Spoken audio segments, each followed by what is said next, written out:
आज कांग्रेस के पूर्व अध्यक्ष राहुल गांधी का जन्मदिन है। उसी के सिलसिले में आज बरसाना दर्शन करने, उनकी लंबी आयु की प्रार्थना करने कांग्रेस के एआईसी के मेंबर उमेश पंडित जी हमारे साथ हैं। वो आए थे यहाँ। पंडित जी, हालात बहुत बदतर हुए पड़े हैं, चीन से युद्ध की संभावना है, उसके विषय में आप क्या कहना चाहेंगे? देखिए, पहले तो मैं हमारे जो सैनिक हैं उनको श्रद्धांजलि देता हूं। ये बहुत दुर्भाग्यपूर्ण बात है कि आज भारत की जो सीमाएं हैं, आपने इस प्रकार की बात छेड़ी है। भारत की जो सीमा है, जो नेपाल कभी ज़िंदगी में सर उठा के नहीं देख सकता था, तो Nepal, Bangladesh, Pakistan, China, Myanmar, north east, सारी जो हमारी जो सीमा है, उस सारी सीमा पे हमारी पे तनाव है और सारा उस प्रकार का माहौल चला हुआ है कि देश में जैसे कि कोई सरकार नाम की चीज़ नहीं है। सरकार सिर्फ एक काम में लगी है, कांग्रेस मुक्त भारत। कांग्रेस मुक्त भारत भी कर लो, लेकिन देश की जो घटना है और जो वातावरण चल रहा है उससे समझौता नहीं होना चाहिए। कांग्रेस पार्टी, कांग्रेस के नेता, हमारे नेता राहुल गांधी, ऐसे मुद्दों पे तो कम से कम ऐसी बातें, पूरे देश को एकजुट होना चाहिए, राजनीतिक दलों को एकजुट होना चाहिए। उनके अंदर की जो भावना है वो और भी बहुत समय है प्रकट करने के लिए। लेकिन मैं आपको ये पूछना चाहता हूँ, राहुल गांधी जी प्रधानमंत्री जी पे कटाक्ष करते हैं, वो उनके भी प्रधानमंत्री हैं, हमारे भी हैं, आपके भी, सभी के हैं, तो इसका क्या मतलब है? ऐसा कैसे, मतलब कब तक चलता नहीं, रहेगा? वो मेरे प्रधानमंत्री हैं, भारत के प्रधानमंत्री हैं नरेंद्र भाई मोदी। ये राहुल गांधी के भी प्रधानमंत्री हैं वो। लेकिन राहुल गांधी जी कभी कटाक्ष नहीं करते, उनको आईना दिखाने की कोशिश करते हैं, उनसे सारा देश भय मानता है। राहुल गांधी जिस परिवार का बेटा है, मैं उनको जन्मदिन की बधाई देता हूं। जिसके परिवार ने अपने 3 प्रधानमंत्रियों को देश की रक्षा में खोया है, तो दबने का प्रश्न ही नहीं। और कांग्रेस का कार्यकर्ता कभी दब भी नहीं सकता। हाँ, लेकिन भारतीय जनता पार्टी के जिस प्रकार के लोग हैं, यस मैन, वो बोल नहीं पाते। राहुल गांधी जी प्रधानमंत्री जी को ये बात समझाने का बार बार प्रयास करते हैं कि हम आपके साथ हैं। थोड़ा जो आपने कहा था 56 इंच का सीना, वो 56 इंच का सीना देखना चाहिए। या इसी काम में मत लगो, उलझाने में। पूर्व में कांग्रेस की सरकार ने बहुत सारे ऐसे समझौते कर रखे हैं कि वहाँ वो न चाहते हुए भी कोई कार्रवाई नहीं कर सकते हैं। नहीं, तो ये भी तो एक दारोमदार कांग्रेस की सरकारों पे जाता है। नहीं नहीं, कोई नहीं जाता। आप 6 साल से सरकार चला रहे हैं, उनको समझौते ने ख़त्म कर देते। ये सिर्फ जनता को भटकाने की बात है, मुद्दों को भटकाने की जो बार बार इस प्रकार की बात है। जब आपके हाथ में कमान दे दी, आप देश के प्रधानमंत्री हैं, आप अपने स्तर से चला रहे हैं, आप अपने स्तर से दमनकारी नीतियाँ ला रहे हैं, आप अपने स्तर से कांग्रेस के कार्यकर्ताओं को फंसा रहे हैं, उल्टे सीधे FIR करा रहे हैं, झूठ बोल रहे हैं, तो आप उन समझौतों को समाप्त कर दो और जवाब दो चाइना को। जवाब देने क्या लगता है आपको, युद्ध होगा? नहीं, युद्ध करने की क्षमता होनी चाहिए मन में। क्षमता है नहीं कि भारत में? नहीं, भारत में है, भारत की सेना में है, लेकिन फिलहाल जो सरकार है उसमें नहीं है। केंद्र सरकार में नहीं है। नहीं। क्या कहना चाहते हैं आप इस परिस्थिति में? परिस्थिति में यह है कि जिस प्रकार से पूर्व में जो सरकार चलाई गई है, अटल जी थे, अडवाणी जी थे, पंडित दीनदयाल उपाध्याय जी थे, और भी भारतीय जनता पार्टी के नेता रहे हैं, और नरेंद्र मोदी जी ने भी बड़ा संघर्ष से इस देश में आए हैं। पता नहीं उनको क्या हो गया है, उनको लोग क्या समझा रहे हैं, पुलिस के लोग इस प्रकार की दुर्भावना में लगे हुए हैं। और जैसे कि देश में अपना काम चलाना है, लोगों के बुरे भले में कामों में उनको भी बदनाम करने की जो नीचे के लोग हैं, उनकी पार्टियों में भी कुछ ऐसे लोग घुस के आ गए हैं बाहर से, असामाजिक तत्व, जो असामाजिक तत्व नरेंद्र मोदी के कामों के ऊपर भी काले पुतवाने का काम कर रहे हैं। उन्हें एक तो इससे सावधान होना चाहिए, एक ऐसे लोगों से सावधान होना चाहिए जो उनको गलत फीडबैक दे रहे हैं। उनकी टीम तो कह रही है देश नहीं झुकने देंगे। बात हमसे क्या है? मैं आवाल कहूँ, मैं ही ना झुक रहा हूँ पूरी दुनिया में। बात हमसे क्या हो रहा है? आप बता रहे हो, आपने अभी तो लातों से भी बात करिए। अब बताया जा रहा है सूत्रों से, हवाले से कि 45 या 43 सैनिक चीनी वाले भी, चीन के भी जो मारे गए। पता नहीं क्या है बताने की, तो उसमें भी कही थी वो, उसमें जो एयर स्ट्राइक की थी बालाकोट में की थी, वहाँ तो की थी एयर स्ट्राइक। उन्होंने कहा कि उन्होंने कहा हमने 350 मार दिए। किसने गिने 350 मार दिए? गिने नहीं जाते। दूसरे देश में आप मार के आते हो तो वहाँ कौन गिनेगा? नहीं, लेकिन ये तो हमारे बॉर्डर की सीमा की बात है। आप ये तो जानते ही हैं कि इंडिया की जो आर्मी है, अधिकारी आर्मी के जो हमारे जवान हैं, वो कमज़ोर नहीं है किसी से। ना हमारे देश का आर्मी का जवान कमज़ोर है, ना स्वयं सेवक संघ का कार्यकर्ता कमज़ोर है, ना कांग्रेस पार्टी का कार्यकर्ता कमज़ोर है। मोदी जी, युवा कांग्रेस है, यूथ कांग्रेस है, NSUI है। आपको अगर आवश्यकता हो तो 1000-2000 सैनिक तो मुझ पे भी हैं। ये आपस में देश को लड़ाना बंटवाना बंद करो। सेना एक अपने आप इंडिपेंडेंट एजेंसी है, सेना के हाथों को खोलो और इन छोटे आदमियों से सलाह लेना बंद करो। आप इतने बड़े देश के प्रधानमंत्री हो और इतने तगड़े हमारे पास गृह मंत्री हैं, उनको जवाब देना चाहिए चाइना को। भैया आज की यात्रा के बारे में बताएं, आज की यात्रा कैसे हुई? बरसाने आए आप? देखिए, बरसाना राधा रानी जी का मंदिर है, मैं उनका भांजा हूँ राधा रानी का।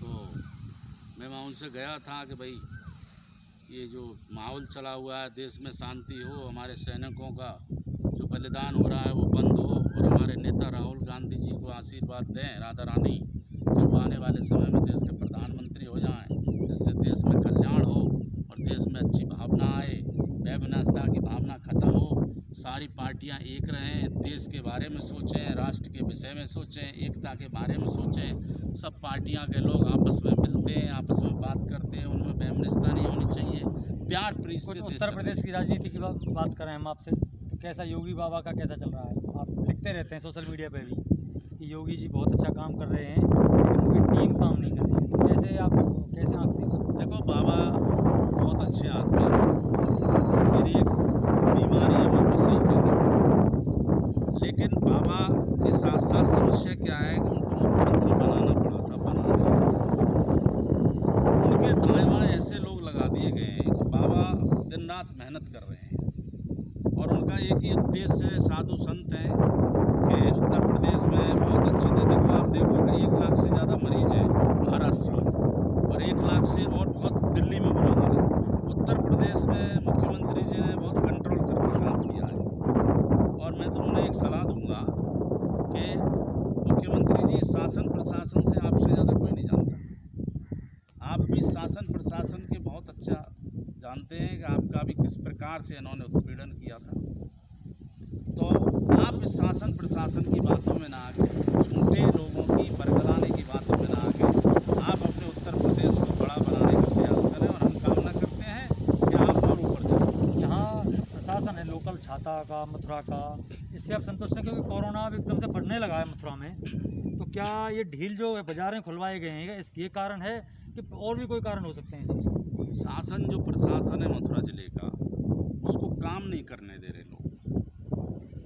जैसे कौन लोग? जैसे भारतीय जनता पार्टी के कुछ पदाधिकारी छुट रही हैं, वो प्रशासन पे एक छोटी बात की बड़ी स्टोरी बना के ऊपर प्लेट करते हैं, वो इस बात को क्रॉस नहीं। जैसे मैं अपनी कांग्रेस पार्टी की बात बताऊँ, कोई बीजेपी का आदमी कांग्रेस पार्टी के आदमी की, बड़े से बड़े आदमी की कोई शिकायत करता था, 1 मिनट में एक्शन लेते, 1 मिनट में। आपने देखा होगा। कब लेते? कभी सरकार तो हमारे आगे तो आई नहीं है यहाँ कांग्रेस की, तो हमने तो कभी देखा ही नहीं कांग्रेस की सरकार में। देश में किसने? मैं बता रहा हूँ देशों में। देखो, महाराष्ट्र में आतंकवादी हमला हुआ, फोटो खींच लिए, मुख्यमंत्री हटा दिया, उसका क्या दोष है? दिल्ली में आतंकवादी हमला हुआ, देश का होम मिनिस्टर शिवराज पाटिल कपड़ा पहन के आ गया, मोदी जी दिन में 3 बार कपड़ा बदल गए, अरे सूट नया पहन रखा है, ये होम मिनिस्टर हटा दिया। आप ऐसी बातें कांग्रेस ने जो की हैं, अपने लोगों का हमेशा सम्मान गिराना, अपने लोगों पे कार्रवाई करना, दूसरे लोगों की बातों में आना, दूसरे लोग जो स्टोरियां बनाते हैं उनके कहने से अपने लोगों का शोषण करना, कांग्रेस का यही काम हुआ है। इसलिए कांग्रेस पार्टी सत्ता से बाहर है। और क्या लगता है इस तरह से अगर राहुल गांधी जी अपना बयान देते रहेंगे देश के प्रधानमंत्री के खिलाफ या सेना के खिलाफ, तो क्या वो आ पाएंगे सत्ता में? लोगों की निगाह में तो मुझे लगता नहीं है वो प्रधानमंत्री को एक्सेप्ट करेगी नहीं। ना तो प्रधानमंत्री जी के खिलाफ उन्होंने बयान दिया, न सेना के खिलाफ बयान दिया उन्होंने, राहुल गांधी ने। लेकिन लोग बना देते हैं, सवालिया निशान तो लगा रहे हैं नहीं, लोग बना देते हैं कि इन्होंने ये कहा, उन्होंने कुछ नहीं कहा। उन्होंने ये कहा भैया जब सेना वहाँ मौजूद है तो हथियार लेके रहनी चाहिए, जब झगड़ा हो गया तो सेना अपने हथियार चलाओ।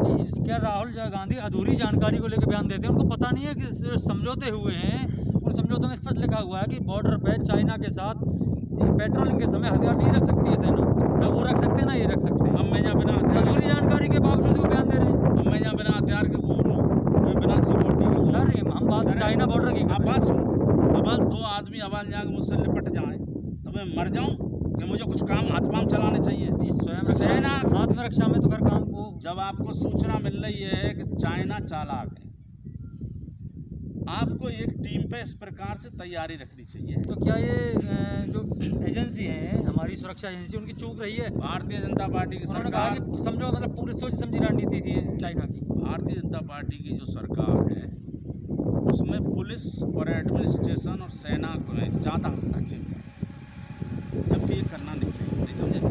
आप देखिए, सरकारें आती हैं जाती हैं, ये कोई परमानेंट काम नहीं है, लेकिन आपस में देश के लोग बैर करेंगे, देश कैसे चलेगा? जब देश चलेगा नहीं तो आप ये समझ लो कि जब देश में गांव गांव में हम और आप लड़ेंगे, झगड़ा करेंगे, अगर कोई मनमुटाव हो भी जाता है तो मनमुटाव 2 नेताओं का काम ही होता है कि दोनों लोगों को बुलाओ और उनकी बातों को सुनो और उनका समझौता करा के भेजो।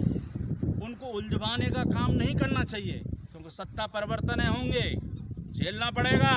दुश्मनी करोगे तो दुश्मनी निकलेगी। तो निकल ऐसा रही है, नहीं। इसका मतलब चाइना दुश्मनी निकाल रहा है। नहीं, इनने क्या किया? देखिए, विदेश नीति में जैसे आपको ध्यान हो, अटल जी ने एक बार पार्लियामेंट में कहा था, अटल जी ने पार्लियामेंट में कहा था कि हम राष्ट्र हित में जब विदेश नीति का कोई मामला पड़ता है तो राष्ट्र हित में हम नटवर सिंह जी की विदेश नीतियों की सेवा लेते रहते हैं, क्योंकि वो राष्ट्र हित में है, हमारे देश के नेता हैं, पार्टी के बाद में। ऐसे ही अगर आपके पास अनुभवी नेताओं की उनको वो लेनी चाहिए। आपको अगर ऐसे लोगों की आवश्यकता है, आपने तमाम ऐसे लोग ले लिए। मोदी जी आपके नाम पे MP बन के आ गए, वो सरपंच भी नहीं जीतते। एक आध ऐसे नेता का नाम बहुत है, आप बताएं। 150-200 हैं, कुछ एक आध का नाम बताइए। 150-200 सरपंच भी नहीं नहीं, जीतते। बताइए एक आध का। कई हैं। उमेश पंडित जी इस बात के लिए ही जाने जाते हैं कि कई- सच कहते हैं, डरते नहीं किसी कई से। आदमी हैं। ऐसा एक आध नेता कोई अरे जैसे। कई गुजर MP बन गए, वो कोई लेना ना देना, समझे? कहाँ से? क्या कई फरीदाबाद MP बन गए। पर निशाना है आपका? कई आदमी बन गए, फरीदाबाद में, कोई उत्तर प्रदेश में, कोई राजस्थान में, कई आदमी बन गए जो वैसी ठेली चला रहे, ठेलीबाज आदमी। नहीं समझे? कहने का मतलब ये है, उनको राष्ट्र में 2-4 अच्छे आदमियों को लेना चाहिए जो विदेश नीति के बारे में जाने, कूटनीति के बारे में जाने, और जिनका देश और दुनिया में अनुभव हो, जिनको दुनिया पहचानती हो। मतलब आपका कहना भाजपा से बाहर से भी वो लें अपनी टीम में, एक ऐसी टीम गठित भाजपा करें तो बाहर की है, जो कि अन्य पार्टियों के लोगों को भी अपनी टीम में लें और उनसे 167 सलाह लेते अरे रहें। 167 मेंबर ऑफ पार्लियामेंट कांग्रेस के आदमी हैं आज इसमें। भाजपा में तो बाहर भाजपा ही कांग्रेस है, कांग्रेस ही भाजपा ये है। कई बात है, पर वो थोड़ा आपकी भी एक ही बात है क्या? अब मेरी बिल्कुल, देश का प्रधानमंत्री जिंदाबाद, कमाल है, लेकिन बात तो कहनी पड़ेगी। राहुल गांधी जी ने नहीं कहा कल कि हम देश के राहुल प्रधानमंत्री के गांधी साथ जी हैं। तो वैसी बात कहते हैं, खैर वो समझ में नहीं आती है उनने कहा ज्यादातर कि मैं लोगों देश के के प्रधानमंत्री के साथ हूँ, आप बाहर आओ, डरो मत, छुपे कहाँ बैठे हो? चुप क्यों रहे हो? तो क्या बात है? छुपे कहाँ मीटिंग कर रहे हैं कोरोना को लेकर के? यार ये छोटी छोटी बातों पे प्रधानमंत्री का काम है कि मीटिंग कर रहे हैं कि अब आप मास्क लगा लो, हाथ धो लो। अरे डॉक्टरों का काम है, समझे? ये प्रधानमंत्री का काम है। बस कमाल है।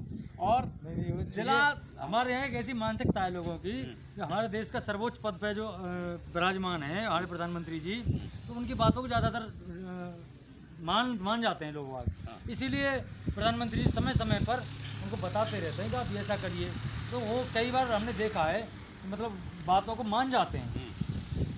इसलिए मैं बताऊं, हमारा देश बहुत भोला है।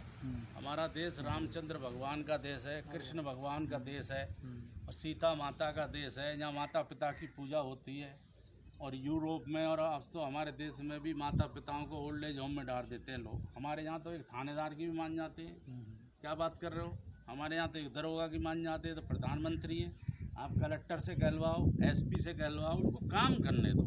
उनको काम ही नहीं करने दे रहे हैं आपके जो आज हमारी बात हो रही थी उमेश पंडित जी से, बहुत सारे मुद्दों पर बात हुई, बहुत बातों का उन्होंने माकूल जवाब दिया।